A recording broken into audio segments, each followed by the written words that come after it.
প্রতিদিনের মতো আজকেও আমরা কাজের সাইডে চলে গেলাম, আর কাজের সাইডে গিয়ে দেখছি রুমগুলো নোংরা হয়ে আছে, তাই রুমগুলো ভালো করে ঝাড় দিয়ে পরিষ্কার করে দিলাম।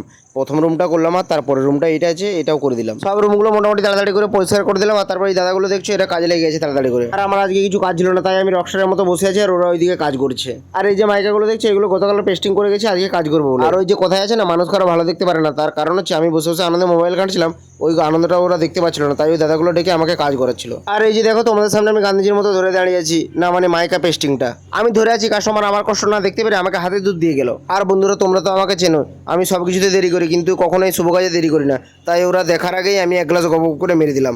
আর তারপর আমি দাদাটাকে এক গ্লাস দিলাম, এই আস্তে আস্তে করে এক গ্লাস খেয়ে নিল। এই আমাকে জিজ্ঞাসা ছিল আমি খেয়েছি কিনা, আর ওর কোনো কথাতে উত্তর না দিয়ে আমি পেছন করে আর এক গ্লাস গপ করে মেরে দিলাম।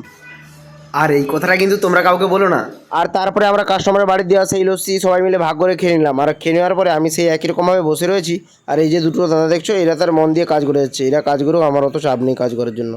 আর গরমে লস্যি খাওয়াতে এই দাদাটার ব্যাটারি ফুল হয়ে গেছিলো, তাই এই দাদাটা তাড়াতাড়ি করে আরও স্পিডে কাজ করতে লাগলো। আর ও আমাকে একটা করে মাইকা পেস্টিং করে দিয়েছিল, আর আমি ওখান থেকে নিয়ে এসে এই এক জায়গাতে সাজিয়ে সুন্দর করে রেখে দিয়েছিলাম। আর আজকে আমি যা কাজ করলাম সেটা ভগবান জানে, তোমাদের জানার দরকার নেই। আর খাওয়ার টাইমে হলো তাই আমরা হাত মুখ ধুয়ে খেতে বসে পড়লাম। আর তোমরা দেখতেই পাচ্ছ আমি এখানে অল্প একটু ভাত নিয়েছি, অল্প একটু তরকারি, আর কিছু কেটে রাখা আম নিয়েছি। আর এখানে যে তরকারিটা দেখতে পাচ্ছ এটা কিসের তরকারি বলো তো? এটা হচ্ছে আলু কুঁদরি পটলে ভগবকি। আর এখন পেট না ভরলে অল্প খাওয়ার মধ্যে দিয়ে মন ভরাতে হবে যে কোনো ভাবে। আর তারপরে আমি একটু বাটি থেকে তরকারি নিয়ে নিলাম, দিয়ে ভাতে মেখে একটু এবার মুখে তুলবো। আর মুখে দেওয়ার সাথে সাথে ছি ছি ছি কত সুন্দর হয়েছে তরকারিটা।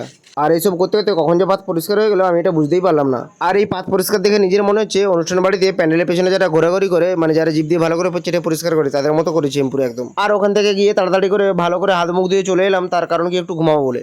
আজকে এই অবধি তো, বাই সকলকে। আজকের মতো আজকের ভিডিওটা কেমন লাগলো কমেন্টে জানাবে, আর যদি ভালো লাগে থাকে লাইক শেয়ার সাবস্ক্রাইব করতে ভুলবেন না কিন্তু প্লিজ।